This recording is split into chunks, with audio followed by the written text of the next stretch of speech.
7h22, Virginie Fulpin, l'édito sport sur Europe 1. Bonjour Virginie. Bonjour Mathieu. Alors, votre édito avec les clubs de foot de Lyon et d'Amiens qui ont saisi le Conseil d'État hier contre l'arrêt de la saison de Ligue 1. Les championnats reprennent petit à petit dans les autres pays européens.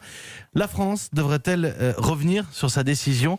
Pour vous, c'est un peu facile de dire aujourd'hui que la Ligue et le gouvernement ont eu tort. On connaissait les Yaka Faucons, vous savez. Voilà maintenant les je le savais, il fallait. C'est vrai que c'est tentant de dire que le foot français s'est trompé. En Allemagne, la reprise se passe bien pour l'instant. En Espagne, ça arrive dans 15 jours. L'Italie et l'Angleterre vont suivre. Donc, oui, on se sent de plus en plus isolé en tant que Français avec notre championnat définitivement arrêté. Et je comprends qu'on se pose des questions, mais les voix qui s'élèvent pour dire je le savais, non. Première chose, il n'y a jamais eu de front uni de la part des clubs. Personne n'a jamais rien su depuis longtemps. Exactement. Chacun a pensé à ses intérêts particuliers. Donc face à ça, le gouvernement n'avait pas d'autre choix que de dire stop. Si ça part dans tous les sens, on choisit la solution la plus prudente pour la santé. C'est normal. Deuxième chose, c'est pas forcément le bon moment pour rouler dans les brancards et retourner sa veste ou son maillot. Pour l'instant, on ne sait pas si le foot français a eu tort et sera pénalisé. Philippe Piat, le président du syndicat des joueurs, disait hier dans l'équipe, on verra à la fin si on est des cons. Il a raison.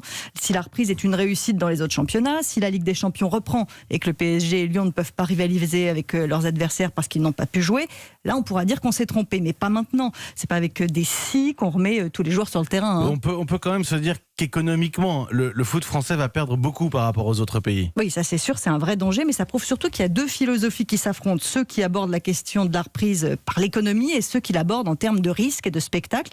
Évidemment que l'économie des clubs est un sujet fondamental, il y a beaucoup d'emplois en jeu, et on est en droit de se demander pourquoi on essaie de tout faire repartir depuis 15 jours, sauf le foot.